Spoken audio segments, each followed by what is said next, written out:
ತ್ರಿವರ್ಣ ಬುಲೆಟಿನ್ಗೆ ಸ್ವಾಗತ. ನಾನು ಪವಿತ್ರ ಗೌಡ. ಸುದ್ದಿಗಳ ಹೈಲೈಟ್ಸ್ ಹೀಗಿದೆ. ಅಮೆರಿಕಾದಿಂದ ಗಡಿಪಾರಾದಂತಹ ಭಾರತೀಯರ ಕೈಕಾಲುಗಳಲ್ಲಿ ಕೋಳ ಪ್ರತ್ಯಕ್ಷವಾಗಿರುವಂತದ್ದು, ಇದಕ್ಕೆ ತೀವ್ರ ಖಂಡನೆ ವ್ಯಕ್ತವಾಗ್ತಾ ಇದೆ. ಜೊತೆಗೆ ಸಾಂಪ್ರದಾಯಿಕವಾಗಿ ಬಟ್ಟೆಯನ್ನ ತೊಡಬೇಕು, ಹಾಗೆ ಇಂಗ್ಲಿಷ್ ನಲ್ಲಿ ಮಾತನಾಡಬಾರ್ದು ಅಂತ ಹೇಳಿ RSS ಮುಖ್ಯಸ್ಥ ಭಾಗವತ್ ಹೇಳಿರುವಂತದ್ದು, ಮೋಹನ್ ಭಾಗವತ್ ಹೇಳಿರುವಂತದ್ದು. ಇನ್ನು ಸಾಕಷ್ಟು ವಿಚಾರಗಳಿವೆ, ಸಾಕಷ್ಟು ಸುದ್ದಿಗಳಿವೆ. ಈ ಕುರಿತು ಮಾತನಾಡೋದಕ್ಕೆ ನಮ್ಮ ತ್ರಿವರ್ಣ ನ್ಯೂಸ್ ಸಂಪಾದಕರಾದಂತಹ BM ಹನೀಫ್ ಅವರು ಇದ್ದಾರೆ. ಬನ್ನಿ ಅವ್ರ ಹತ್ರ ಕೇಳಿ ತಿಳ್ಕೊಳ್ಳೋಣ. ಏನಿದೆ ಪವಿತ್ರ ಇವತ್ತು ಸುದ್ದಿ? ಸರ್, ಇವತ್ತು ಅಮೆರಿಕಾದಿಂದ ಗಡಿಪಾರಾದಂತಹ ಭಾರತೀಯರು ಇನ್ನು ಬಂದ್ ಇಳಿದಿದ್ದಾರೆ ಸರ್ ಅಹಮದಾಬಾದ್ ನಲ್ಲಿ. ಬಟ್ ಅವ್ರ ಕೈ ಕಾಲುಗಳಲ್ಲಿ ಕೋಳ ಪ್ರತ್ಯಕ್ಷವಾಗಿರುವಂತದ್ದು, ಇದಕ್ಕೆ ತೀವ್ರ ಖಂಡನೆ ಸಹ ವ್ಯಕ್ತವಾಗ್ತಿದೆ. ನೋಡಿದೆ ನಾನು ಕೂಡ. ಅವರು ಅಮೃತಸರಕ್ಕೆ ಬಂದು ಇಳಿದ್ರು. ಹೌದು, ಅಮೃತಸರದಿಂದ ಗುಜರಾತ್ಗೆ 33 ಮಂದಿನ ಕಳಿಸಿದಾಗ ಹೌದು ಸರ್, ಅವರು ಕೈ ಕಾಲುಗಳಿಗೆಲ್ಲ ಕೋಳ ಹಾಕಿರೋದು ಕ್ಯಾಮರಾದಲ್ಲಿ ಗೊತ್ತಾಯ್ತು, ಯಾರು ಶೂಟ್ ಮಾಡಿದ್ದಾರೆ. ಹೌದು ಹೌದು. ಇದಕ್ಕೆ ಅಂದ್ರೆ ರಾಜ್ಯಸಭೆಯಲ್ಲಿ ಈ ವಿಚಾರವಾಗಿ ಪ್ರಸ್ತಾಪ ಸಹ ಮಾಡಿದ್ದಾರೆ ಸರ್. ಅದಕ್ಕೆ ಸಂಜಯ್ ರಾವತ್, ಹಾಗೆ DMK ತಿರುಚು ಶಿವ ಅವರು, ಹಾಗೆ TMC ಸಾಕೇತ್ ಗೋಕುಲ್ ಅವರು ಸಹ ಕೇಂದ್ರ ಸರ್ಕಾರದ ವಿರುದ್ಧ ಟೀಕಾ ಪ್ರಹಾರವನ್ನು ನಡೆಸಿದ್ದಾರೆ.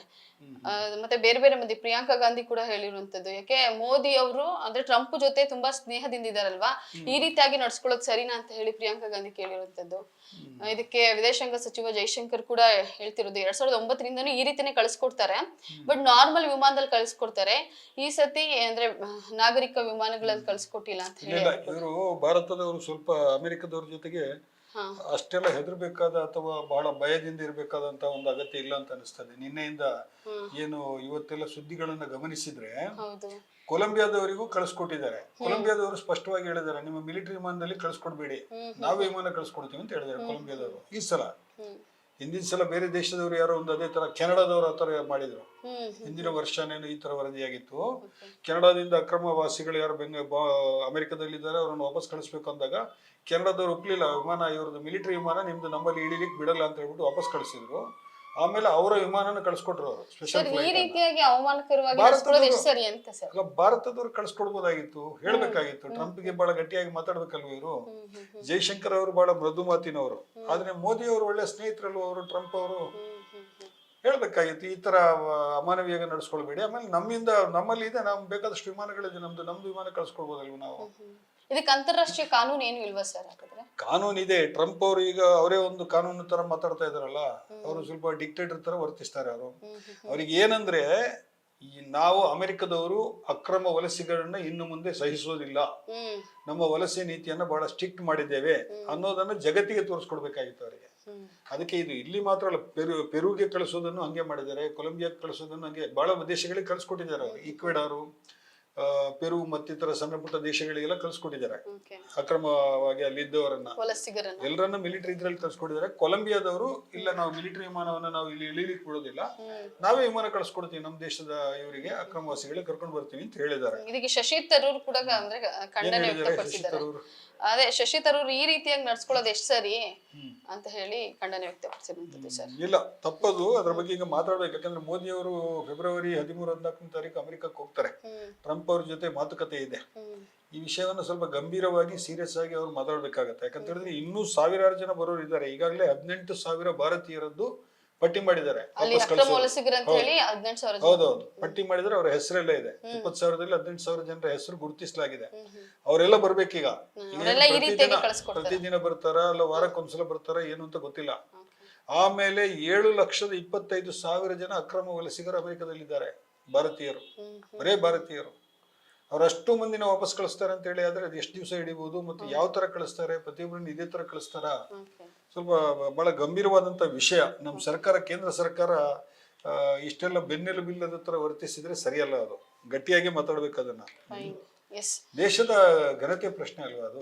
ಸರಿ, ಅವರು ಹೋಗಿ ತಪ್ಪು ಮಾಡಿದ್ದಾರೆ, ಕದ್ದು ಮುಚ್ಚಿ ಹೋಗಿದ್ದಾರೆ, ವೀಸಾ ಇಲ್ಲ, ಅಕ್ರಮವಾಗಿ ಹೋಗಿದ್ದಾರೆ, ಆಯ್ತಪ್ಪ ಕಳಿಸ್ಕೊಡಿ ನೀವು ಅಲ್ವಾ. ಕಳಿಸ್ಕೊಡುವಾಗ ಗೌರವದಿಂದ ಕಳಿಸ್ಕೊಡ್ಬೇಕಲ್ಲ. ಏನು ಕೈಕೊಳ್ಳೆಲ್ಲ ಹಾಕ್ಬಿಟ್ಟು ಕಳಿಸ್ಕೊಡೋದು ಅದು.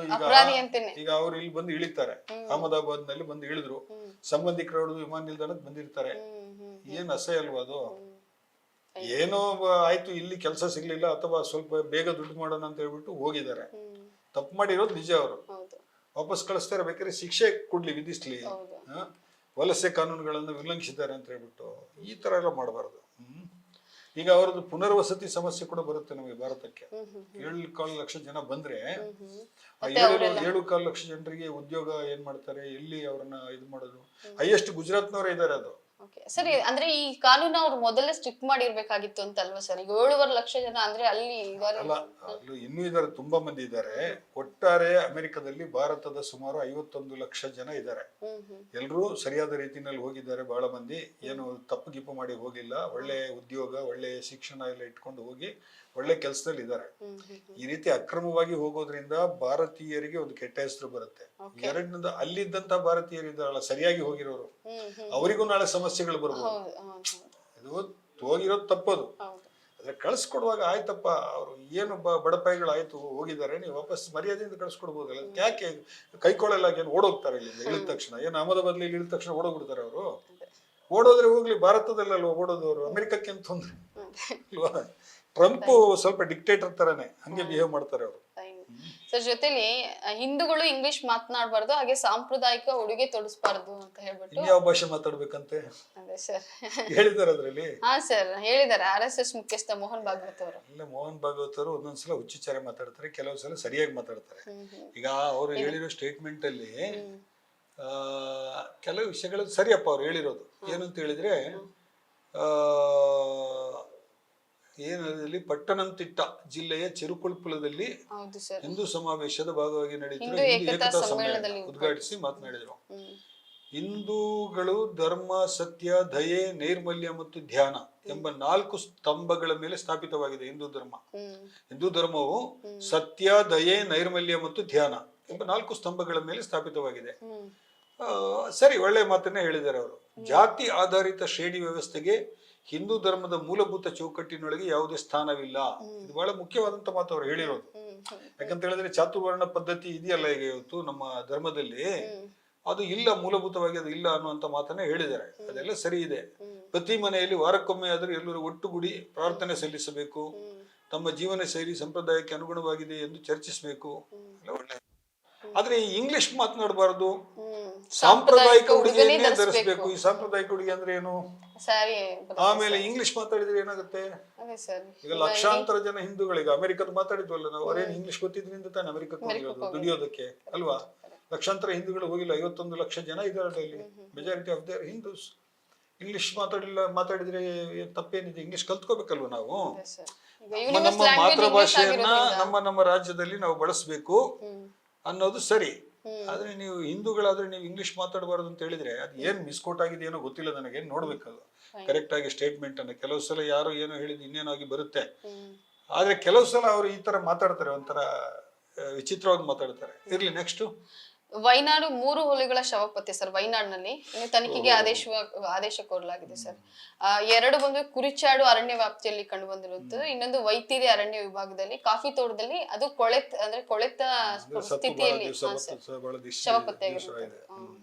2023ರಲ್ಲಿ 213 ಹುಲಿಗಳಿದ್ವು ಕೇರಳದಲ್ಲಿ ಅಂತ ಒಂದು ಅಂಕಿ ಸಂಖ್ಯೆ ಇದೆ ನಮ್ಮ ಹತ್ರ. ಆಮೇಲೆ ಭಾರತದಲ್ಲಿ ಸುಮಾರು 3082 ಹುಲಿಗಳಿದೆ. ಬಹಳ ದೊಡ್ಡ ಸಂಖ್ಯೆಯಲ್ಲಿ ಹುಲಿಗಳು. ಆಮೇಲೆ ತುಂಬಾ ಅರಣ್ಯ ಧಾಮಗಳಿದೆಯಲ್ಲ, ಹುಲಿ ಸಂರಕ್ಷಣಾ ಧಾಮಗಳು ನಮ್ಮ ಕರ್ನಾಟಕದಲ್ಲೇ ಬೇಕಾದಷ್ಟಿದೆ. Karnataka 3rd highest ಸಂಖ್ಯೆನಲ್ಲಿ. ಕರ್ನಾಟಕದ್ದು 2022ರ ಗಣತಿ ಸಿಗ್ತಾ ಇದೆ. ಕರ್ನಾಟಕದಲ್ಲಿ 524 ಹುಲಿಗಳಿದ್ವು ಅಂತ ಹೇಳ್ಬಿಟ್ಟು. ಏನಾಗಿರ್ಬೇಕಂತ ತನಿಖೆ ಮಾಡ್ಬೇಕಾಗತ್ತೆ. ಯಾಕಂತ ಹೇಳಿದ್ರೆ ವನ್ಯ ಪ್ರಾಣಿಗಳಿಗೆ ಸಂಬಂಧಿಸಿ ನಮ್ಮ ಕಾಯ್ದೆಗಳೆಲ್ಲ ಬಹಳ ಕಟ್ಟುನಿಟ್ಟಾಗಿದೆ. ಯಾರಾದ್ರೂ ಕೊಂದು ಹಾಕಿದಾರಾ, ಅಥವಾ ಏನಾದ್ರು ರೋಗ ಬಂದು ಸತ್ತೋಗಿದ್ಯಾ? ಈ ಸಾಂಕ್ರಾಮಿಕ ರೋಗಗಳ ಕಾಲ ಅಲ್ವಾ, ಈ ಪ್ರಾಣಿಗಳಿಗೂ ಕೂಡ ಆ ತರದ್ದೆಲ್ಲ ಬಂದ್ರೆ ಡೇಂಜರು. ತನಿಖೆ ಮಾಡ್ಬೇಕು, ಅವ್ರು ಮಾಡ್ತಾರೆ ಬಿಡಿ. ಆಮೇಲೆ ಬೈಕ್ ನಲ್ಲಿ ತೆರಳುತ್ತಿದ್ದಾಗ ಆನೆ ದಾಳಿ ಮಾಡಿರುವಂತದ್ದು ಸರ್. ಜರ್ಮನ್ ಪ್ರವಾಸಿಗ ಮೃತ್ಯು ಆಗಿದ್ದಾರೆ ಸರ್. ಯೂಶಲಿ ಆನೆಗಳು ಸಾಮಾನ್ಯವಾಗಿ ಹಿಂಸಾತ್ಮಕ ಅಲ್ವಲ್ಲ ಸರ್? ಹಾ ಹೌದು, ಕೊಯಂಬತ್ತೂರು. ಅವ್ರು ಜರ್ಮನ್ ಪ್ರಜೆ ಮೈಕಲ್ ಅಂತ ಹೇಳಿ 77 ವರ್ಷದ ಪ್ರಜೆ ಅವನು. ಇದು ಸಾಮಾನ್ಯವಾಗಿ ಎಲ್ಲ ಕಡೆ ಇದೆ. ಬಂಡೀಪುರದಲ್ಲೂ ನಾವು ನೋಡಿದೀವಿ, ನಾನೇ ಓಡಾಡುವಾಗ ನೋಡಿದ್ದೀನಿ ನಾನು. ನಾವೇನ್ ಮಾಡ್ತೀವಿ ಅಂತ ಹೇಳಿದ್ರೆ ಕಾರು ಬೈಕ್ ನಿಲ್ಸ್ಬಿಡ್ತೀವಿ, ಅದು ದಾಟ್ಕೊಂಡು ಹೋಗ್ಬೇಕಲ್ವ. ಅದು ಈಗ ರಾಷ್ಟ್ರೀಯ ರಕ್ಷಿತ ಅರಣ್ಯದ ನಡುವೆನೆ ರಸ್ತೆ ಇದೆ, ಅಂತಾರಾಜ್ಯ ಹೆದ್ದಾರಿ ಎಲ್ಲ ಇದೆ. ಸುಮ್ಮನೆ ದೂರದಲ್ಲಿ ನಿಂತ್ಕೊಂಡ್ಬಿಟ್ಟು ಅದು ಹೋಗೋದಕ್ಕೆ ಬಿಡ್ಬೇಕು. ಅದಕ್ಕೆ ಉಚ್ಚಾಟ ಮಾಡಬಾರ್ದು. ಇವನೇನೋ ಆ ಕಡೆ ಬೈಕಲ್ಲಿ ಅಲ್ಲಿ ಹಂಗೆ ನುಸುಳ್ಕೊಂಡು ಹೋಗೋದಕ್ಕೆ ಅಲ್ಲ ಸರ್, ಅದು ಆನೆ ಬಂದ ತಕ್ಷಣ ಅವ್ನು ನಿಲ್ಸಿದಾನೆ, ಮತ್ತೆ ಅದು ಮತ್ತೆ ಏನು ರೋಡಲ್ಲಿ ಹೋಗಿಲ್ಲ, ಒಳಗಡೆ ನುಗ್ಸ್ಬಿಟ್ಟಿದ್ದಾನೆ, ಬಲಭಾಗಕ್ಕೆ ತಮ್ಮ ಬೈಕನ್ನ ರಸ್ತೆ ಬಲಭಾಗಕ್ಕೆ ತಿರುಗಿಸ್ಬಿಟ್ಟಿದ್ದಾನೆ. ಸೊ ಹಾಗಾಗಿ ಇಳಿದು ಓಡೋಗುವಾಗ ಆನೆ ಬೆನ್ನಟ್ಟಿ ದಾಳಿ ನಡೆಸಿದೆ ಅಂತ ಹೇಳಿ. ಕೆಲವು ಸಲ ಆಗುತ್ತೆ. ಈ ಕಾಡಾನೆಗಳು ಯಾವ ಮೂಡಲ್ಲಿ ಇರ್ತವೆ ಅಂತ ಗೊತ್ತಿಲ್ವಲ್ಲ ನಮಗೆ. ಕೆಲವು ಸಲ ಆನೆಗಳು ಸ್ವಲ್ಪ ಸಿಟ್ಟಿಗೆದ್ರೆ ಬಹಳ ಹಿಂಸಾತ್ಮಕವಾಗಿ ವರ್ತಿಸ್ತವೆ. ನಮ್ ಜಾಗ್ರತೆನಲ್ಲಿ ನಾವಿರ್ಬೇಕು. ಸರ್, ಅಂಕುಡೊಂಕು ಆಗೋದ್ರೆ ಆನೆಗಳಿಂದ ಅಂದ್ರೆ ಎಲ್ಲ ಸುಳ್ಳು. ಯಾವ ಅಂಕುಡೊಂಕು ಇಲ್ಲ. ಅದೆಲ್ಲ ಯಾಕೆ ಅಲ್ಲಿ ಹೋಗ್ಬೇಕು? ಯಾಕೆ? ಆಯ್ತು, ಸಡನ್ ಕಾಣಿಸ್ತು ಅಂತ ಹೇಳಿ ಇಟ್ಕೊಳ್ಳಿ ಅಲ್ವಾ. ದೂರದಲ್ಲಿ ಕಾಣಿಸುತ್ತೆ ಸಾಮಾನ್ಯವಾಗಿ. ರಸ್ತೆನಲ್ಲಿ ಹೋಗುವಾಗ ದೂರದಲ್ಲಿ ಗೊತ್ತಾಗುತ್ತೆ, ನಿಲ್ಸ್ಬಿಡೋದಪ್ಪ. ತುಂಬಾ ರೆಗ್ಯುಲರ್ ಅದು. ಪ್ರತಿದಿನ ನೀವು ಬಂಡೀಪುರ ರಸ್ತೆನಲ್ಲಿ ಹೋದ್ರೆ ಯಾವಾಗ್ಲೂ ಕಾಣ್ಲಿಕ್ಕೆ ಸಿಗುತ್ತೆ ಅದು. ಆನೆಗಳ ನಡುವೆ ಕ್ರಾಸ್ ಆಗುವಾಗ ಜನ ನಿಲ್ಸ್ಬಿಡ್ತಾರೆ. ಕೆಲವರು ಅಧಿಕ ಪ್ರಸಂಗದಿಂದ ಅದರ ಸೈಡಲ್ಲಿ ಹೋಗೋದಿದೆ, ಅಧಿಕ ಪ್ರಸಂಗ ಮಾಡಿ. ಅಂತವ್ರು ಎಷ್ಟೋ ಮಂದಿ ಪ್ರಾಣಾಪಾಯಕ್ಕೆ ಒಳಗಾದದ್ದು ಇದೆ. ಇವನು ವಿದೇಶಿ ಪ್ರವಾಸಿ. ಯಾವ ದೇಶದವನು? German sir. ಆಮೇಲೆ ಒಂದು ರಾಷ್ಟ್ರ ಒಂದು ಚುನಾವಣೆ ಸಾಂವಿಧಾನಿಕವಾಗಿ ಊರ್ಜಿತವಲ್ಲ ಅಂತ ಹೇಳಿ ತಮಿಳುನಾಡು ಉಪಮುಖ್ಯಮಂತ್ರಿ ಸರ್ ಉದಯನಿಧಿ ಸ್ಟಾಲಿನ್ ಹೇಳಿರುವಂತದ್ದು. ಹಾಗೆ ಇದು ಒಂದು ಒಕ್ಕೂಟ ವ್ಯವಸ್ಥೆಯ ಮೇಲೆ ಸಹ ಪರಿಣಾಮ ಬೀರುತ್ತೆ ಅಂತ ಹೇಳಿದ್ದಾರೆ. ನಿಜ, ಇದು ಬಹಳ ಚರ್ಚೆ ಆಗ್ತದೆ ಈಗ. ಲೋಕಸಭೆಯಲ್ಲಿ ಒಂದು ಕಾನೂನನ್ನು ತಂದಿದ್ದಾರೆ ಈಗ. ಒಂದು ರಾಷ್ಟ್ರ ಒಂದೇ ಚುನಾವಣೆ ಅಂತ ಹೇಳ್ಬಿಟ್ಟು. ಅಂದ್ರೆ ಇಡೀ ರಾಷ್ಟ್ರದಲ್ಲಿ ಒಮ್ಮೆಲೆ ಎಲ್ಲಾ ವಿಧಾನಸಭೆಗಳದ್ದು ಲೋಕಸಭೆಗಳದ್ದೆಲ್ಲ ಒಟ್ಟಿಗೆ ಮಾಡ್ಬಿಡೋದು ಚುನಾವಣೆ ಅಂತ ಹೇಳ್ಬಿಟ್ಟು. ಖರ್ಚು ಉಳಿತದೆ ಅಂತ ಹೇಳಿ ಹೇಳ್ತಾರೆ. ಖರ್ಚು ಉಳಿಯೋದಕ್ಕಿಂತ ಹೆಚ್ಚಾಗಿ ಇಲ್ಲಿ ತುಂಬಾ ಪ್ರಶ್ನೆಗಳಿದೆ. ಸರ್ಕಾರ ಅದನ್ನು ಮಾಡೋದಕ್ಕೆ ಈಗ ಚುನಾವಣಾ ಆಯೋಗ 3 ರಾಜ್ಯಗಳ ಚುನಾವಣೆನ ಮಾಡ್ಬೇಕಾದ್ರೆ ನಮ್ ಕೈಯಿಂದ ಸಾಧ್ಯ ಇಲ್ಲ ಅಂತ ಹೇಳ್ಬಿಟ್ಟು ಹಂತ ಹಂತವಾಗಿ ಮಾಡ್ತಾ ಇದಾರಲ್ವಾ. 21ನೇ ತಾರೀಕಿಗೆ ಒಂದು, 23ನೇ ತಾರೀಕಿಗೆ ಇನ್ನೊಂದು, ಈ ತರ ಎಲ್ಲ ಮಾಡ್ತಾರೆ ಅಲ್ವಾ. ಇಡೀ ದೇಶದ ಹೇಗೆ ಮಾಡ್ತಾರೆ ಆಗಿದ್ರೆ ಅವ್ರ ಹತ್ರ ಇದೆಯಾ ಅಷ್ಟು ವ್ಯವಸ್ಥೆ ಚುನಾವಣಾ ಆಯೋಗದ ಹತ್ರ? ತಪ್ಪದು. ಎರಡನೇದು, ಇವ್ರು ಹೇಳ್ತಾ ಇರೋದು ಒಕ್ಕೂಟ ವ್ಯವಸ್ಥೆಗೆ ಇದು ವಿರುದ್ಧವಾಗಿದೆ, ಸಂವಿಧಾನಕ್ಕೆ ವಿರುದ್ಧವಾಗಿದೆ ಅನ್ನುವಂಥದ್ದು. ಸಂವಿಧಾನದ 174ನೇ ವಿಧಿಯನ್ನು ದುರ್ಬಲಗೊಳಿಸುತ್ತದೆ ಮತ್ತು ಒಕ್ಕೂಟ ವ್ಯವಸ್ಥೆಯ ಮೂಲ ರಚನೆಯನ್ನು ಉಲ್ಲಂಘಿಸುತ್ತದೆ ಅನ್ನುವಂಥದ್ದು ಬಹಳ ಸೀರಿಯಸ್ ಆದಂತ ನೋಡು. ದಕ್ಷಿಣ ಭಾರತದ ಬಹುತೇಕ ರಾಜ್ಯಗಳು ಮತ್ತು ಎಲ್ಲಿ ಯಾವ ರಾಜ್ಯಗಳಲ್ಲಿ ಬಿಜೆಪಿ ಸರ್ಕಾರ ಇಲ್ಲ, ಬೇರೆ ಪಕ್ಷಗಳ ಸರ್ಕಾರ ಇದೆ, ಅವರೆಲ್ಲರೂ ವಿರೋಧಿಸಿದ್ದಾರೆ ಇದನ್ನ. ಅಷ್ಟು ಸುಲಭವಾಗಿ ಸಾಧ್ಯವಿಲ್ವಾ ಅಂತ ಪ್ರಾಕ್ಟಿಕಲ್ ಆಗಿ ಅಲ್ಲ, ಸಂವಿಧಾನದ ಪ್ರಕಾರನು ತಪ್ಪದು.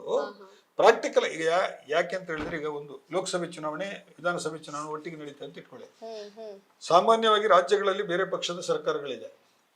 ಬರೇ ವಿಧಾನಸಭೆ ಚುನಾವಣೆಯನ್ನ ನೀವು ಮಾಡಿದಾಗ ಅಲ್ಲಿ ಚುನಾವಣೆಯ ವಿಷಯ ಅನ್ನೋದಿದೆಯಲ್ಲ, ಅದು ಬೇರೆ ಇರ್ತದೆ.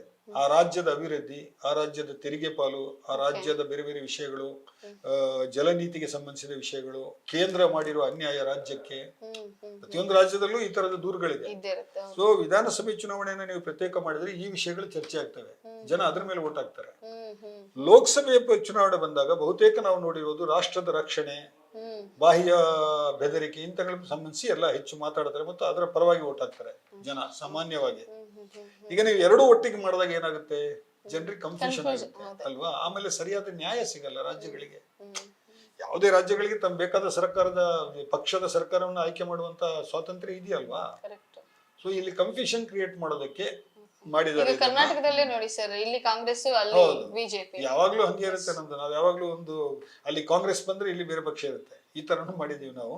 ಬಟ್ ಏನೇ ಆದ್ರೂ ಅದು ಸಂವಿಧಾನದ 174ನೇ ವಿಧಿಯನ್ನು ದುರ್ಬಲಗೊಳಿಸ್ತದೆ ಅನ್ನೋದು ಹೌದು. ರಾಜ್ಯಗಳ ಸ್ವಾಯತ್ತೆ ಬಗ್ಗೆ ಮಾತಾಡುತ್ತೆ. ಅದು ಸರಿಯಾದ ಹೇಳಿಕೆಯನ್ನು ಹೇಳಿದ್ದಾರೆ. ಏನಾಗುತ್ತೆ ನೋಡ್ಬೇಕೀಗ. ಬಹುಶಃ ಬಿಜೆಪಿ ಏತರ ಏನು ಪಕ್ಷಗಳಿದೆ, ಆ ಸರ್ಕಾರಗಳಿದೆ, ಅವರೆಲ್ಲರೂ ಒಟ್ಟು ಸೇರಿ ಈ ಸಮಸ್ಯೆಯನ್ನು ಎದುರಿಸಬೇಕಾಗತ್ತೆ ಅಂತ ಕಾಣುತ್ತೆ. ಅಷ್ಟೇನಾ ಇವತ್ತಿನ ಸುದ್ದಿಗಳಿವೆ ಸರ್? ನೋಡಿದಲ್ಲ ವೀಕ್ಷಕರೇ, ಇವೆಷ್ಟು ಇವತ್ತಿನ ವಿಚಾರಗಳು. ಮುಂದಿನ ಎಪಿಸೋಡ್ ನಲ್ಲಿ ಮತ್ತೆ ಸಿಗ್ತೀವಿ. ಅಲ್ಲಿವರೆಗೂ ನಮಸ್ಕಾರ.